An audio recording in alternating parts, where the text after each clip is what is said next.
জনগণের মৌলিক অধিকার নিশ্চিত করা, যেন জনগণ বাদ কাপড় গড় শিক্ষা চিকিৎসা নিয়ে কোনো সংকটের মধ্যে না পড়ে। এবং আমরা চাই যে সবচেয়ে প্রান্তিক জনগোষ্ঠীটার অধিকার বঞ্চিত যে লোকটা, তার কণ্ঠস্বরকে নেওয়া হবে। কারণ তার জন্যই যদি রাজনীতি করা হয়, তার অধিকার নিশ্চিত করার নাম যদি রাজনীতি হয়, তাহলে সেই অধিকার বঞ্চিতদের কণ্ঠস্বরগুলো শোনার নাম হচ্ছে উন্নতি। আর আমরা এখানে কক্সবাজার মডেল আনতে চাই। এটা 3টা স্পেয়ার, যে বাংলাদেশের কোনো জনগণ রাস্তায় দাঁড়িয়ে, ইউনিয়ন পরিষদে দাঁড়িয়ে, টিসিবির লাইনে দাঁড়িয়ে বাংলাদেশের মানুষ চাল নেবে না, বাদ নেবে না। বাড়ি বাড়ি রাষ্ট্র তার স্টাফ দিয়ে চাল পৌঁছে দেবে।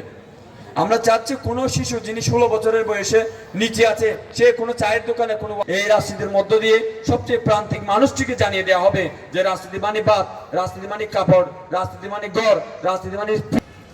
এই জায়গায় আপনারা যারা আছেন তারা যদি আমাদের কথাগুলো প্রান্তিক মানুষকে পৌঁছে দিতে পারেন, আর প্রান্তিক মানুষদেরকে যদি আমরা রিচ করতে পারি, আমরা আশা করতে চাই যে আমরা এটার মধ্য দিয়ে বাংলাদেশ একটা মডেল দাঁড় করাতে পারবো, যার বদলতে এই বাংলাদেশের মানুষেরা আর কখনো দলে দলে ঝগড়া দেবে না, দলে দলে বিভক্ত হয়ে মারামারি দেবে না, ফেসিজম কায়েম করবে না। সরকারি টাকার উপরে দাঁড়িয়ে থাকার জন্য আমি এই কাজ করছি না। আমরা বলছি যে কক্সবাজারকে যদি মডেল দাঁড় করাতে হয়, তার জন্য যেখান থেকে ফিনান্স আনতে হয় সেই কাজ আমরা করব।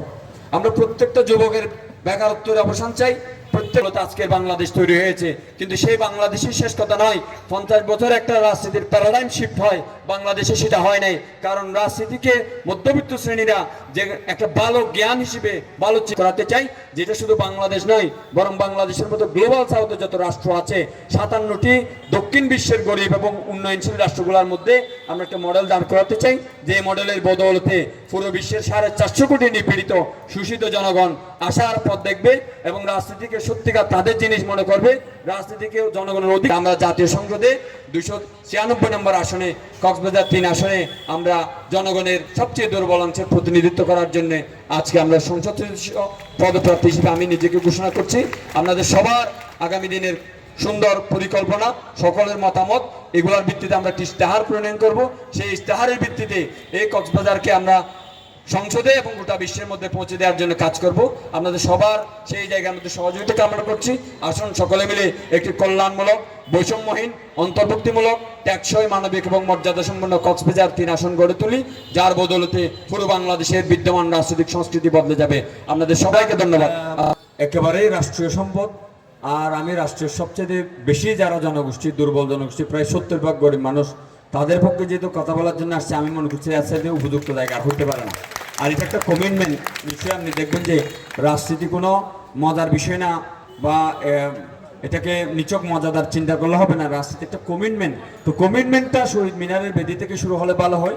আমরা ফিল করতে চাই যারা কবরস্থানে আছে, তারা যেই কারণে কবরস্থানে গেছে, তাদের আশাকাঙ্ক্ষাটা যেন আমরা বাস্তবায়ন করতে পারি, সেই জন্য এই জায়গা থেকে শুরু করা আর কি। যে টাকা দরকার সেটা আমাদের দরকার নেই, কারণ কক্সবাজার জেলার এমন কোনো পাড়া, মহল্লা, গাঁ, রুট, জনপদ নাই যেখানে আমার পা পড়ে নাই। লোকেরা যারা আমাকে চিনেন না, সকলেই মোটামুটি চিনেন। বাকি যারা চিনেন না, তাদের বাড়ি বাড়ি যাবো, সারা রাত সারাদিন কাজকর্ম করবো। এখানে টাকা পয়সার ব্যাপার নেই, লোকেদের বুঝাই দেবো যে টাকা ছাড়া রাজনীতি করবো। আপনারা যদি মনে করেন যে টাকা ছাড়া রাজনীতি করা যাবে, তাহলে আমাকে ভোট দেন। আর টাকাওয়ালা রাজনীতি করতে হলে যারা ভোট দিতে ইচ্ছে করে তারা ভোট দেন। যে আমরা কক্সবাজার থেকে আমাদের যে কাঙ্ক্ষিত রাজনৈতিক চিন্তা, সেটার প্রতিফলন ঘটানোর জন্য আমরা একমত হয়েছি এবং এখানে উপস্থিত হতে পেরেছি।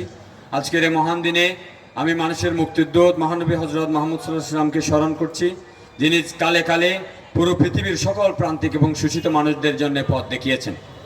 আমি স্মরণ করছি কায়েদ আজম মোহাম্মদ আলী জিন্নাহ,